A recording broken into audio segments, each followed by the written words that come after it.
Affordable housing umejemba nyumba maji hapa nyumba ngapi hapa Kakamega ama namna gani bwana? Si kila mtu alete rekodi yake. Nimekuwa nikifuata hii siasa ya Kenya na penye imefika 2027. Mimi naona kama president anaweza jiuzuru ama anaweza resign before 2027 before 2027 election. Mbona nasema hivi?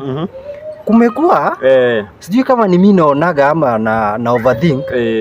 Every time president ameenda hii county ya Nyanza ama Western kuna roho ya kuchanganyikiwa anga inamfuata. Mnakumbuka wakati alienda Kericho? Alienda akachanganyikiwa. Aliendaka akaanza kutoa speech zingine. Unaona huyu mtu ni kama amechanganyikiwa. Wakati alienda Migori badala wampe kura walimpiga na slippers. Juzi ama jana amekuwa Western. Akaenda akaanza kusengenya Kalonzo, sijui hajatengeneza barabara ya kwake. Yeye akienda kupiga advert zile kazi amefanya, amechanganyikiwa, sijui mara ni affordable, mara ni ng'ombe, mara ni nini. Ama ni tochi ya Jirongo inafanya kazi. Unajua iko karibu kuzima. Waliweka 5%. Tochi ya Jirongo inataka kuzima. Kwani ni president alifanya mambo. Tochi imemwanza.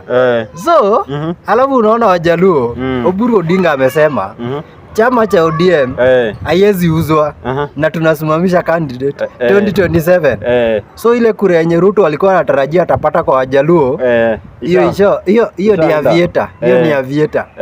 Waluya kwa mazishi walisema pia hao watashikana waende wa negotiate kwa meza yenye wanata.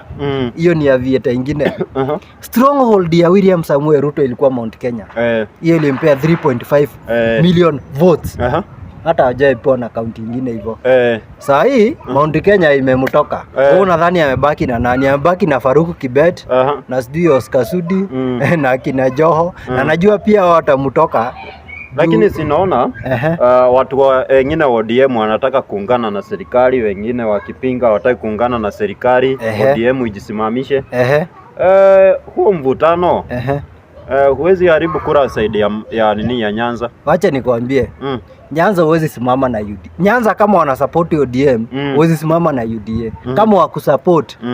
Wajaluo kitu wanafanyaga wakisema ni baba, wakisema ni ODM, wakienda kwa ballot, uanga waangalia ati nani yako kwa ballot. Uanga wanaweka uniform. Kama ni ODM ni uniform. Basi unapata kuna kiongozi wa ODM as long as ako na support ya ODM ataishi kuchaguliwa, lakini si kazi. Watu uanga wachanganyi. DJ hakuna mchanganyiko. Hapa ni Daki Media. Hatujui maoni yako ni yapi, anguka kwenye comment section utuambie kulingana na hii video wewe umefikiria gani.